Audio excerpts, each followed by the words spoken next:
보면 바로 탁탁 볼 수 있도록 해야 되죠. 여러분들이 제가 지금 1단계에서 머릿속에 뱉어내는 정도의 속도가 되어야지 뭐예요. 시험장에 시간이 부족하지 않고 풀 수가 있고 그런 것들이 연습이 돼야지만 합격할 수 있습니다. 그죠? 그러기 하기 위해서는요. 그 단계법 있잖아요. 그죠? 단계라는 머릿속에 머릿속에 한 번 있어야 돼요. 이렇게 탁 들어왔다가 나오는 거. 그렇게 하면 되게 나중에 잘할 수 있는 부분. 그럼 어려운 세무조정 있죠. 세무사회계사 있죠. 시험 치는 거 있죠. 그 이중조정도 이렇게 하면 다 풀 수 있어요. 그죠? 그럼 여기 해볼게요. 20번 보면. 이거는 입금 산입에서 뭡니까? 유가증권. 정확히 말하면 단기매매 증권 해야 되죠. 그렇죠. 그래요. 정확히. 단기매매, 증권이. 그죠? 1,000만 원 이렇게. 여기 보면 유보가 되겠습니다. 이렇게 됩니다. 그죠? 이렇게 딱, 그죠? 여러분이 생각해 보시면 돼요. 자, 그 다음에 21번 볼게요. 21번. 자, 보겠습니다. 업무용 화물 트럭에 따른 자동차세, 이렇게 돼 있죠. 여러분들, 그죠? 재산세, 자동차세, 그러니까 법인세 비용 빼놓고는 전부 다 다른 조세는 전부 다 송금에 산입이 가능한 조세라고 읽어내시면 되겠습니다. 자, 자동차세를 냈어요. 근데 과거납금 잘못 낸 모양이에요. 그래서 환급금이, 원금이 얼마입니까? 40만 원. 그 다음에 환부이자란 뭐냐면, 이 환급 가산금의 또 다른 이름이 뭐예요? 환부이자라고요. 환부이자는 뭐냐면, 지방세 환급 가산금의 옛날 이름이 환부이자예요. 근데 아직 너무 오랫동안 쓰던 용어라서, 용어를 이렇게 바꿨거든요. 국세 환급 가산금, 지방세 환급 가산금, 이렇게 용어가 바뀌었음에도 불구하고, 아직도 시험 문제 환부이자라고 내요. 그러니까 환부가 뭐죠? 돌려줄 조건의 이자다. 돌려줄 때 환부, 그죠? 그러니까 환부이자를 그냥 지방세법상에 환급 가산금이라고 또 다른 이름이라고 알아놓으세요. 요거. 아시겠죠? 그냥 아주 친절하게 지방세 환급 가산금 하면 좋은데 그렇게 안 나더라 이거죠. 최근에 시험도. 그래서 요 용어 얘기 말씀드립니다. 그러면 볼게요. 내가 지금 받은 돈은 얼마예요? 42만 6천을 받았죠? 그리고 모두 뭘로 한 거야? 이자 수익으로 처리했대요. 그럼 회사는 수익 잡았다 이 말이잖아요. 그러면 두 개를 따져볼까요? 자, 이거. 원금 따져볼게요. 불입할 때 송금이었죠? 환입하면 어떻게 되죠? 입금. 수익 잡아야 되는데 수익 잡았죠? 맞죠? 요거는 같으니까 패스. 2만 6천은 뭐예요? 무조건 입금 물산입인데 입금 수익 잡으면 안 되는데 회사는 뭐예요? 수익 잡았죠? 그러니까 조정의 대상은 뭐라고요? 바로 환부이자만 조정의 대상이라는 걸 딱 눈에 깨뜨릴 수 있어야 돼. 요거는, 그죠? 이자 수익 잡아가지고 과세하면 안 된다는 항목 아니겠습니까? 그래서 요거 딱 볼 줄 알아요. 딱 21번. 그래서 여기 입금 물산입 해가지고 뭡니까? 환부이자. 요것만이 조정돼서 26,000원. 이렇게 해서 이거는 기타가 되겠습니다. 되겠죠? 요런 거. 요런 것들이 아까 전에 했던 그 단계별로 머릿속에 익히지 않으면 되게 헷갈리는 주제예요. 여러분들 이게 좀 여전히 헷갈리는 분도 있을 거예요. 근데 나름 덜 헷갈리는 이유가 그렇게 옛날에 입금 물산입 방법을 다 조합해가지고 뭡니까? 그래, 다 만들어가지고 좀 단계로 오니까 조금 쉬운 거예요. 처음에 제가 옛날에 할 때는요, 이 조문이 막 흩어져 있으니까 되게 헷갈렸어요. 자, 요거까지. 요런 것들이 딱딱 뭐예요? 요런 걸 연습해서 혹시 6점짜리가 여기 나오면 6점짜리가 어제 보여드렸잖아요. 포맷. 요렇게 개별 세무 조정이라 하는데 서식에서 물어보고 싶은데 서식에서 물어본 거 말고 중요한데 물어보고 싶으면 어떻게 해요? 하나의 패턴이 한 문제를 뭐예요? 요런 문제를 세 문제에서 2점을 주든지 아니면 무식하면 6문제를 줘서 뭡니까? 6개를 줘서 하나당 1점을 줘서 있죠. 요렇게 물어보든지. 그러니까 요런 문제가 나오면 무조건 6점을 맞아놓고 스타트를 해야 된다, 이거는. 그거 하기 위해서 연습을 하는 거예요. 또 그러면 또 법인세 어렵잖아요. 그러면 어려운데 요거 또 한 번 하면 조금 정리가 되고 그런 용도로 지금 제가 사용하는 거예요.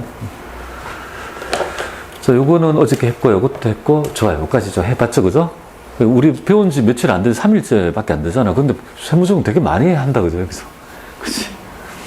자, 요거는 여러분들 요까지 해서 좀 머릿속에 좀 정리하고요. 이제 우리가 조금 밀어놨던 유보 때문에 약간 밀어놨던 주제 있죠. 약간 사이즈 주제지만 어려운 시험에 대비하기 위해서는 꼭 알아야 될 내용이 좀 있습니다. 그 얘기를 조금 해보도록 할게요. 몇 페이지 펼치냐면요.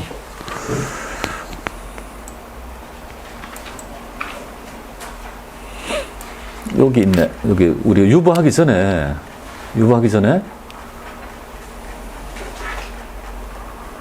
요거까지 있잖아요. 저희가 그때 뭐 접대비 한도 초과액의 기타사회 유출 뭐 이런 거 있잖아요. 그죠? 그래서 여기 뭐 기타사회 유출을 한다 뭐 이걸 그때 한 거고요. 그 다음에 요거를 하려다가 뭐예요? 이거는 나중에 좀 배워야 된다 해서 건너뛴 한두 장 건너뛴 거 있죠. 여기에 공부를 좀 해보자 이 말이죠. 그래서 여러분들 20페이지가 되겠습니다.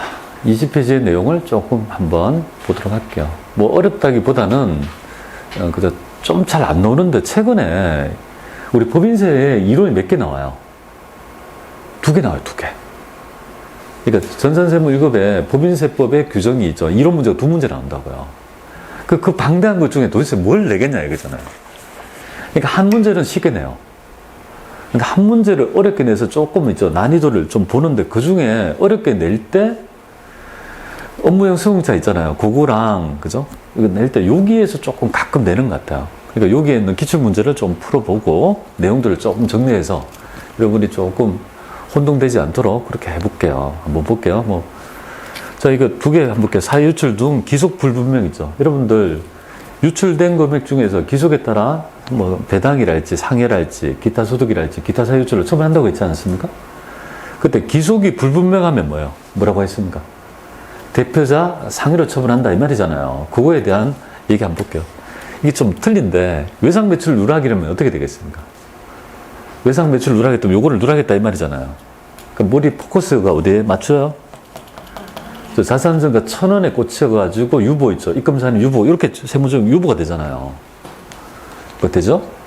근데 현금 매출 누락이면 어떻게 되죠? 현금이 그죠 누락했다면 그 현금을 기속이 누가 가져갔는지 모른다고 하면 요거는 대표이사가 가져갔다고 보고 세무조정을 합니다. 그래서 여기 보면 제품 현금을 받았다. 그죠? 현금을 받았다 이 말이잖아요. 그죠? 근데 현금을 받았는데 이거는 현금이 유출됐다고 보는 거죠. 이렇게 빼면 그럼 이렇게 될 거 아니에요. 그죠? 그러면 입금 산입에서 뭡니까? 여기서 유출됐는데 누구한테 유출됐다고요? 대표이사가 돈 가져갔다 해서 뭡니까? 상해로 처분한다. 그래서 이 소득 처분이 달라진다는 거예요. 현금 매출 누락은 뭐예요? 그죠? 상해로 처분하고, 그 외상 매출 누락은 돈을 가져간 건 아니잖아요. 유보로 처분하는, 요렇게 달라집니다. 그러면 여러분이 봤을 때, 요 세무조정의 결과로 어느 게 더 아픈 거예요. 법인 입장에서는요. 법인 입장에서는 왜 얘가 이렇게 했을 때 왜 유출이 더 아플까요? 유보는 어떻게 됩니까? 나중에 언젠가는 뭐죠? 추인이 되니까 그 다음 연도 어떤 연도에 마이너스가 되고 그럼 그 금액에 대해서는 세금을 줄일 수 있는 반면에 얘는 어떻게 돼요? 그죠? 법인사는 맞죠? 그리고 추가적으로 상해를 때리니까 또 있잖아. 그 상대방 가져간 자한테 또 때리잖아요. 그죠? 그러니까 훨씬 더 무거운 부분이라고 보면 되겠습니다. 그래서 그거를 이제 감안해서 외상 매출 누락은 그죠? 매상 매출금 전가의 유보가 필요하다면 현금 매출은 뭐예요? 이걸 가져갔다고 봐서 상해로 처분한다라고 보시면 될 것 같아요. 요거 하나 좀 그래서 현금 매출의 경우에 그 해당 금액을 입금 산입하고 상해 처분한다면 맞는 말이다. 그죠? 그렇게 생각하시면 그런 얘기들이 가끔 나온다 이거죠. 자, 그 다음에 요거 한번 가볼게요. 사례. 그러면 기속 불분명에 따라 가지고 있죠. 대표자한테 상해를 때려볼 거 아니에요? 그러면 예를 들어 가지고 이렇게 한번 볼게요. 대표이사가 연봉이 1억이에요. 연봉이 1억이에요. 그러면 연봉이 1억인데 내가 지금 기속 불분명에 따라 10억을 두드려 맞았다고 가정할게요. 그 대표자 상해로, 그죠? 그러면 생각할 때 나는 1억이 아니고 뭐예요? 대표자 상해로 받은 것까지 합해서 나의 소득은 11억이 되는 거 아니에요? 맞죠? 그러면 1억에 대해서 세금이 아니고 11억에 대해서 세금을 다시 계산해서 뭐야? 소득세를 내야 된다는 거죠. 그래서 소득세가 한 4억쯤 나왔다고 가정할게요. 그러면 그 추가적인 있잖아. 4억을 누가 내겠습니까? 대표이사가 냅니까? 자기 연봉이 1억인데? 그죠? 그러니까 현실적으로 누가 낼까요? 그렇게 기속 불분명에 따라 가지고 소득세가 추가적으로 생기면 그건 누가 하냐면 당연히 뭡니까? 회사가 그 금액을 대납할 수밖에 없는 거예요. 왜냐하면 징벌적으로 대표성을 가지고 맞은 거니까. 그럼 필연적으로 그렇게 되었을 때 그저 세금에 대해서 회사가 대납할 거 아니겠습니까? 그 금액이 만약에 그냥 100만 원이라 가정할게요. 대납해. 그리고 회사가 어떻게 저게 처리했냐 이거죠. 그래서 회사가 짱구를 굴린 거예요. 야, 요거를 돈이 나갔지. 그냥 세금 공과로 비용 처리하면 이거에 대해서 세금을 줄일 수 있지 않을까? 이렇게 생각하고 뭐예요? 비용으로 계산했다면요. 이렇게 계산. 그죠? 이건 비용이 아니죠. 대표이사가 내야 될 돈을 그냥 대납해 준 거니까 우리 세법에서는요. 이게 뭐예요? 그냥 유출되었다고 보는 거예요. 저 밖으로. 그 사람이 내야 될 돈을 그냥 회사가 했으니까 유출이 되었다고 보고 비용으로 보면 안 된다는 거지. 그러면 이제 유출되어 가지고 상여금을 빼고 송금불산임하고 그러면 뭐가 되겠습니까? 상여로 처분하면 어떻게 되죠? 상여로 처분하면 만약에 아니 대표자가 낼 돈을 회사가 대납했으니까 그 분여받은 이익은 대표자가 될 것이고 그럼 거기에 대해서 상여를 처분하면 그저 이게 맞는 것 같잖아요. 그럼 상여를 처분하면 또 어떻게 됩니까? 또 있잖아요. 좀 인정과세가 되고 또 돌아가고 또 내고 하면 계속 이게 뭐냐면 그 무한대로 있죠. 그죠? 이 순환 효과라고 봐요. 이 안에 들어가서 내가 빙글빙글 돌아가지고 끊임없는 뭡니까? 무한대가 나온다. 그래서 이건 안 되잖아요. 그죠? 그래서 어떻게 하느냐면 이렇게 대납한 거는 뭡니까? 순환현상을, 여기 순환현상이 있나? 순환현상을 나타남으로 과세를 종결하기 위한 세무조정이 필요했던 거예요. 그래서 한 번 하고 끝내야 될 거 아니겠습니까? 그래서 이거 이론적으로는 상해가 맞는데 여기 순환현상 때문에 안 된다 이거죠. 그래서 뭘로 한다? 기타 사유 유출로 단절할 필요성이 있기 때문에 아주 예외적인 뭡니까? 경우에 소득 처분이다. 이렇게 보면 돼요. 여기 시험에 나와요. 이런 문제. 그죠? 소득세를 대납하고 회사가 계상한 상여금에 대해서 부인하면서 있죠. 상여 처분한다면 틀린 거고요. 기타 사유 유출로 처분해야 된다는 부분을 좀 알아주시면 좋겠습니다. 이 문제가 세무사 시험에 잘 나와요. 이런 문제. 되게. 이런 문제 있잖아요. 근데 그런 것들을 좀 뺏긴다고 이렇게 살짝. 그래서 기출 문제 조금씩 보이는 것 같아요. 해설을 해야지 이해를 할 거 아니겠습니까? 자, 요거. 근데 그때 첫날 배울 때는 뭐예요? 이걸 하면 여러분이 도대체 무슨 말 하는지 모를 것 같아서 제가 살짝 건너뛰었다. 이렇게 봅니다. 자, 그런데 이거 대납하고 뭐예요? 가지급금을 처리했대요. 이 빌려준 걸로, 그죠? 이렇게 처리했다면 뭐예요? 세법도 빌려준 걸로 보니까 아무런 세무조정이 없습니다. 근데 얘가 어떻게 했냐면 가지급금을 시작했다가 어느 순간 뭡니까? 어느 순간에 있죠. 또 시도를 한 거예요. 세금과 공과로. 시도를 했다고 하면, 아, 이건 몰라도요. 그냥 이렇게 했다면, 그죠? 이렇게 했다고 하면, 일단 요 금액이 일단 소득세 대납액은 무조건 뭘로 본다? 그냥 기타 사유 유출로 본다는 정도만 정리하면 되겠습니다. 요거 하나 볼게요. 요거 하고 요거까지 해서, 그죠? 예, 시험 문제 출제를 해요. 그 다음에 하나 더 있어요. 점점. 그래서 이걸 지문은 뭐예요? 어렵게 되면 1, 2, 3, 4를 해서 하나하나씩 내서 있죠. 잘못된 걸 딱 골라라. 요렇게 나오면 한 번도 공부 안 해본 분은 아무것도 몰라요. 요거 한번 볼게요. 추계 결정 시. 추계가 뭘까요, 여러분들? 추계가 뭐죠? 장부여하지 않고 추정해서 계산한다는 걸 추계라고 합니다. 그래서 보통 우리가 장부여하지 않고 추계를 할 수 있는 경우는 불가항력적인 사유에 따라 있죠. 장부가 멸실되거나 하면 도대체 자료가 없지 않습니까? 그러면 추정 과세를 허용해 줍니다. 그죠? 입금하고 송금은. 이런 경우가 있다고요. 그런데 법인 입장에서 뭐예요? 이렇게 불가항력적인 사항이 아니고 추계를 하는 경우가 있어요. 자, 그럴 경우에 우리 세법은 이렇게 봅니다. 소득처분 금액은 우리가 추계 과세 표준 있죠. 내가 추정해서 계산한 과표에서 내가 있죠. 세전이익 있죠. ABC라고 하는 세전이익을 뺀 나머지 있죠. 요 차액만큼은 뭐예요? 대표자 상여로 처분합니다. 요거. 그러니까 상여로 처분이 원칙이 상여예요. 근데 만약에 불가항력적이라면 뭡니까? 추가적 과세를 하지 않고 뭡니까? 요만큼을 기타 사유 유출로 처분해서 단절하는 요런 예외적인 부분인데 요거 한번 해볼까요? 회사의 추계로 과표는 10억이었는데 세전이익은 2억이었다 하면요. 그럼 2억의 차액 부분은 뭐예요? 예외적으로 과세를 하겠다. 그죠? 불가항력적이라면 기타 사유 유출이 되잖아요. 불가항력적이 아니라면 뭡니까? 여기에 2억 원에 대해서 상여로 처분한다. 요거. 이렇게 보시면 됩니다.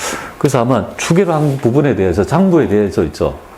장부 거래에 대해서 허용하지 않겠다는 강한 의지가 있다. 이렇게 좀 보시면 되겠습니다. 자, 다 했네요. 그리고 요거는 있죠. 회수된 유출 금액의 유보인데 이거는 뭐냐면 대표이사가요. 횡령한 금액이 있어요. 돈을 가져갔어요. 근데 순수하게 자진 반납했다고요. 그죠? 횡령 금액 회수했대요. 내가 에이 알았어 내가 줄게 내가 가져간 거. 그렇다면은 이거는 뭐예요? 그래서 수정신고 기간 내에 이걸 세무조정에서 수정신고 했다고 하면 그거는 예외적으로 뭐예요? 회사는 이렇게 할 거 아니에요, 그죠? 잡익 잡고, 그죠? 이렇게 잡을 때 입금 산입에서 유보로 처분한다는 거죠. 상해로 처분 안 하고. 자, 그까지만 일단은 이해하고요. 여기에 대한 얘기들을 여기 문제를 통해서 조금 익혀보도록 할게요. 좀 쉬었다가 하겠습니다.